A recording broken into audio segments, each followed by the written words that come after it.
Naslednja tema bo posvečena zopet rudarjenju bitcoina. Malo bomo utrdili tudi te pojme, ki smo jih spoznavali skozi živino prezentacijo. Sicer bomo spoznali osnovna načela rudarjenja, tehnologijo proof of work, preprečevanje podavajanja podatkov in pa izvedeli bomo, kako rudarji rešujejo kriptografske naloge. Naš predavatelj bo Marko Tarman, ki je od leta 2018 glavni menedžer rudarjenja pri NiceHashu.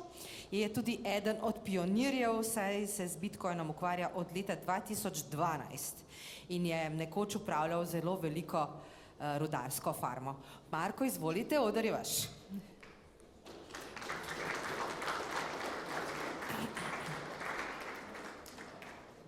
Dela? Smo?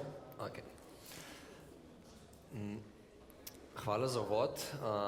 V bistvu zelo dober timing, kar je Živa govorila do zdaj, bomo lepo samo nadaljevali. Za tiste, ki me ne poznate, mi je Marko in v bistvu rudar sem res začel že leta 2012, ampak že dolgo časa nisem razumel, kaj sploh je rudarjenje in kater problem rešuje, zato ker rudarji so v tej industriji predvsem zaradi profitov, normalno. No in danes bomo pogledali, kaj je ta osnovni problem, ki se ga je dotaknila že Živa, in kako rudarjenje rešuje te probleme. Sprav, proof of work oziroma rudarjenje ni nekaj, kar bi si Satoshi izmislil, oziroma ni nekaj, kar je on izumil v celoti.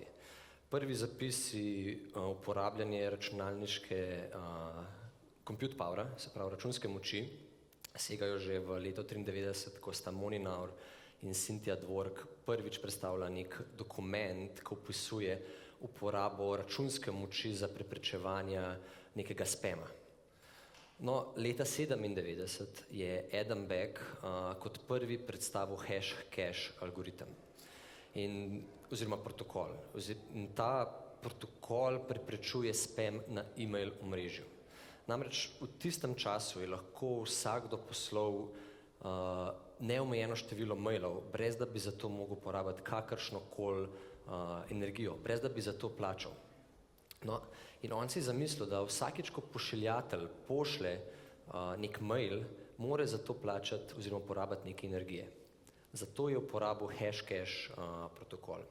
In če kdo od vas dela v marketingu, mogoče ve, da kadar se pošilja mail več tisočim ljudem naenkrat, lahko to pošiljanje traja ure, če ne dni. Se pravi, proof of work oziroma rudarjenje je na nek način enako kot hash-cache preprečuje spam na omrežju. No, in ta spam oziroma glavni problem, ki ga Bitcoin rešuje, je problem dvojne porabe oziroma double spend. Če to poenostavim na temu diagramu, imamo osebo A, ki ima en Bitcoin. In ta isti Bitcoin oseba A želi poslati osebi B in osebi C hkrati. Na tak način isti Bitcoin pošle dvema osebama in zato lahko dobi dve storitvi. Kar seveda je, tako kot je Živa omenila, praktično printanje novega denarja. Če probam še bolj to poenostaviti, predstavljajte si, da jaz pošljem vam sliko preko maila. Namreč v digitalnem svetu imamo problem pošiljanja nekih stvari, bitov. In te bite samo kopiramo, jih ne pošiljamo. Se pravi, če jaz vam pošljem sliko, vi dobite kopijo te slike. In jaz pri sebi še zmeraj hranim mojo isto sliko. Medtem ko če vam v fizičnem svetu dam sliko, jaz te slike nimam več. Tako da to je ta glavni problem decentraliziranega denarja. Namreč v centraliziranem sistemu tega problema ni, ker neka centralna entiteta skrbi za prave podatke. No, pa predno se lotimo, kaj sploh je rudarjenje, bi rad osvežil poznavanje Bitcoin omrežja. Bitcoin omrežje je decentralizirano peer-to-peer omrežje in je sestavljeno iz nodov. Ti nodi so v bistvu neki programi, ki laufajo pri ljudeh doma in komunicirajo med seboj. Zelo podoben, kot se dogaja v BitTorrenting oziroma torrenting sistemu. Marsikdo od vas je verjetno že kdaj potegnil kakšen film iz bivšega Partisa in takrat ste uporabljali to tehnologijo. No, se pravi, je neka mreža nodov, ki komunicirajo med sabo in vsak ta node v mreži ima pri sebi shranjene neke podatke in te podatki so transakcije. To si lahko zelo dobro predstavljate kot marsikdo od vas se verjetno spomne bančnih oziroma teh kartic, ki smo imeli, bančne knjižice. In v bistvu sam sistem je zelo podoben. Vsakič, ko se zgodi transakcija, ko se Bitcoin prestavi, se zapiše na blockchain nova transakcija, kot v tistih bančnih knjižicah. In vsak node pri sebi hrani identično kopijo teh zapisov. No, mogoče, če spet poenostavim, te zapisi so v bistvu filmi, ki jih mi downloadamo iz Partisa. Pa tukaj treba biti pozoren, te filmi niso prišli iz Partisa, ampak so prišli iz ostalih nodov v omrežju. In na tak način deluje tudi Bitcoin. Se pravi, znotraj tega ledgerja, ki ga hrani miner oziroma node, je pa blockchain oziroma veriga podatkov. No, kako bi pa izgledal primer decentraliziranega denarja brez proof of worka? Imamo spet osebo A, ki želi poslati osebi B in osebi C isti Bitcoin. V tem primeru imamo rdečo pa oranžno transakcijo. In oseba A preko enega noda pošlje eno transakcijo osebi B, preko drugega noda pa pošlje transakcijo oziroma isti Bitcoin osebi B. No, in ko prvi node, v bistvu ko oba dva noda dobita to informacijo, začneta to informacijo propagirati ostalim v mreži. In kar naenkrat imamo dve mreži. Leva stran, oranžna, verjame, da ima oseba B Bitcoin, medtem ko desna stran verjame, da ima oseba C pravi Bitcoin. In seveda to ne gre, ker bi imeli ob primeru 100 takih poskusov bi imeli 100 različnih omrežij. Tukaj je pa primer decentraliziranega sistema v peer-to-peer mreži z rodarjenjem. Imamo spet osebo A, ki pošlje oziroma želi poslati isti Bitcoin osebi B in osebi C. Ampak v tem primeru se ta transakcija prvo shrani v memory pool. Memory pool je kot nek bazen transakcij, ki še niso bile sprovedene. Se pravi, čakajo na potrditev. In v tem trenutku pa zraven pride miner, ki iz memory poola vzame transakcije, jih zapakira in jih želi potrditi. No, ko jih potrdi, ima pravico, da to rešitev javi ostalim v mreži. In zato on pri sebi v svojo bazo zapiše rešitev in jo začne propagirati ostalim v mreži. No, in ker drugi miner, drugi node, še ni ugotovil rešitve za rdečo transakcijo, jo dobi informacijo od prvega minerja, ki mu je to že uspel, in v tem trenutku vsi ostali minerji zavračajo poizkus pošiljanja Bitcoina iz osebe A do osebe C, torej rdečo transakcijo. Rad bi pa izpostavil, da ni nujno rdeča ali pa oranžna, ki je pravilna. Pravilna je tista, ki se potrdi prva. Torej, lahko bi bila v našem primeru rdeča transakcija tista, ki je prva, ki je pravilna. No in na koncu imamo primer, ko se cela mreža osveži z novimi podatki in na tak način Bitcoin, jaz rad rečem, utripne in cel postopek se začne od začetka. Kaj točno pa delajo rodarji? Rodarji uporabljajo enosmerne funkcije. In enosmerne funkcije so v bistvu funkcije, iz katerih iz x-a lahko izračunamo y, medtem ko postopek v obratni smeri ni mogoč. Oziroma je mogoč samo in zgolj z ugibanjem. Na levi strani vidite primer vhodnega podatka. Namreč v enosmernih funkcij imamo vhodne in izhodne podatke. Na levi strani so besede Bitcoin, Bitcoins in Bitcoins z velikim i-jem. medtem ko na desni strani so pa izhodni podatki v heksadecimalni številki. Heksadecimalna številka v bistvu ni nič drugega kot pa neka navadna številka v drugačni obliki. In te enosmerne funkcije, mimogrede, to je ta stvar, ki si jo je zamislil Adam Beck. Te enosmerne funkcije imajo nekaj lastnosti. Ena izmed teh lastnosti je, da bo isti vhodni podatek zmeraj generiral enaki izhodni podatek. Kar pomeni, da je stvar zelo lahko preverljiva. Vsak lahko z zelo majhno energijo preveri, če ta rešitev drži.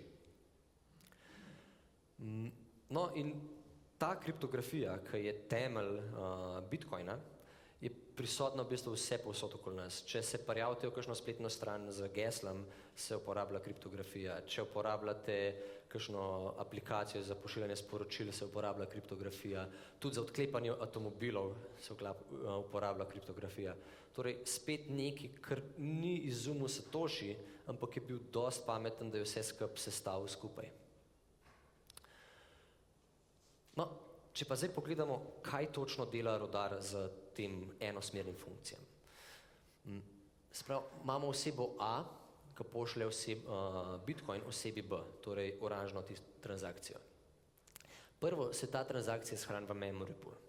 V temu memory poolu, v temu bazenu transakcij je ogromen transakcij, ki čakajo, da bodo potrjene strani rudarja. In rudar si bo iz tega bazena izbral tiste transakcije, ki imajo največjo provizijo, vsaj normalno.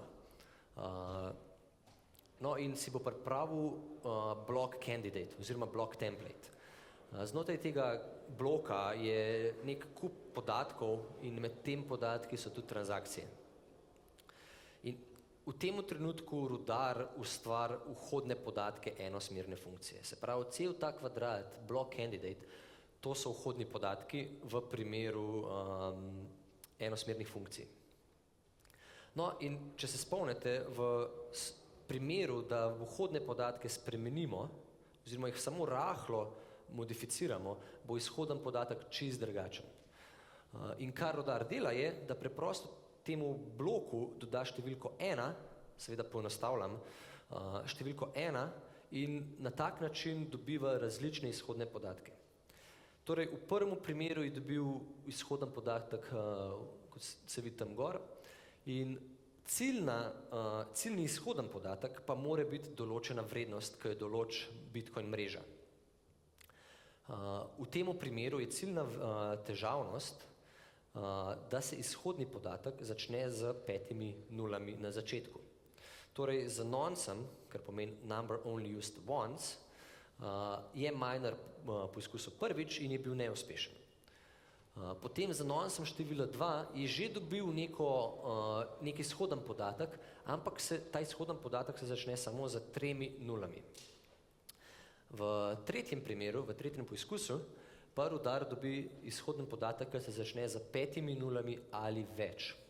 In v tem trenutku je rudar našel pravo rešitev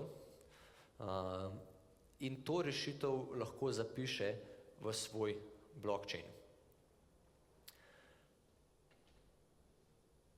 No, pa če gremo nazaj na tiste prve slajde, imamo spet poizkus double spenda in v prvem primeru, prvi miner, ki potrdi transakcijo, je levi miner in zato dobi tudi nagrado 3,125 bitcoina trenutno in zapiše to v svoj blockchain. In na koncu se ta blockchain osveži, ko ostali minerji dobijo informacijo, da je bila transakcija že sprovedena, da oseba A nima več bitcoina, zavrnejo rdečo transakcijo in na koncu je spet vse lepo osvežen in dodal se je nov blok na blockchain, na verigo podatkov in postopek se ponavlja v nedogled. Kaj točno pa je tista težavnost, ki sem jo prej omenil? Kaj je tistih 5 nul, iz kje to prihaja? Se pravi, s težavnostjo uravnavamo čas med bloki. Bitcoin mreža teži k temu, da so časi med bloki 10 minut. V povprečju to res drži. Ampak lahko se pa zgodi, da so ti časi hitrejši ali pa počasnejši. Če dam primer je, če 10 rudarjev ugiba, oziroma 10 ljudi ugiba številko od 1 do 100, jo bo to številko uganilo v nekem določenem intervalu, recimo 10 minut. Če pa dodamo še 10 ljudi zraven, torej imamo 20 ljudi, ki ugiba številko od 1 do 100, in bo to statistično uspelo v 5 minutah. In v tem trenutku moramo preprosto samo povečati razpon številk, ki jih te ljudje ugibajo. Se pravi, iz 1 do 100 bojo ugibali od 1 do 200. In statistično bojo spet zadeli pravo številko v približno 10 minutah. No, težavnost pa ni nič drugega kot pa neka številka. Zdaj, ker vse pišemo v heksadecimalnih številkah, vsem nam, ki nismo razvijalci ali pa mogoče matematiki, nam to ne pomeni veliko. In v bistvu, če to prevedemo v neke nam bolj razumljive številke, je lahko težavnost 20 milijonov in če rudar dobi rešitev, ki je višja od 20 milijonov, potrdi blok. Če pa v primeru, da je težavnost 20 milijonov in rudar najde rešitev vredno 18 milijonov, potem blok ni potrjen. Tukaj uporabljam sicer obratni primer, v resnici rudar išče manjšo številko od 20 milijonov. Težavnost se pa prilagaja vsake 2 tedna, oziroma približno 2 tedna. Namreč prilagaja se vsakih 2016 blokov. Če to pomnožimo za 10 minut, kar ne bi bilo v povprečen čas blokov, pridemo na približno 2 tedna. In ko se ta epoh, oziroma teh 2016 blokov konča, ko je zadnji blok, cela mreža preveri povprečen čas blokov, ki se je zgodil v teh 2016 blokih, in če je povprečen čas enak 10 minut, potem se ne zgodi nič. Težavnost ostane enaka, torej 20 milijonov. V primeru, da je povprečen čas blokov v tem razponu manjši od 10 minut, se težavnost poveča. Se pravi, je težje najdeti, statistično težje najdeti rešitev in zato tudi v naslednjih 2 tednih na tak način poveča čas ugibanja oziroma čas med bloki. In seveda v obratnem primeru, če je povprečen čas večji od 10 minut, ker pomeni, da je bilo manj rudarjev, morajo težavnost zmanjšati temu primerno. Tukaj je pa še primer prilagajanja težavnosti v zadnje pol leta, se mi zdi, in lepo vidimo, kako hash rate, ker je v bistvu število rudarjev v mreži, konstantno raste. Seveda so neke negativna prilagajanja, ampak v večini pa težavnost in posledično tudi hash rate raste. To je vse z moje strani. Upam, da ste se naučili kaj novega. Pa če imate kakšne vprašanja, me pa lahko tudi na konferenci ujamete. Hvala.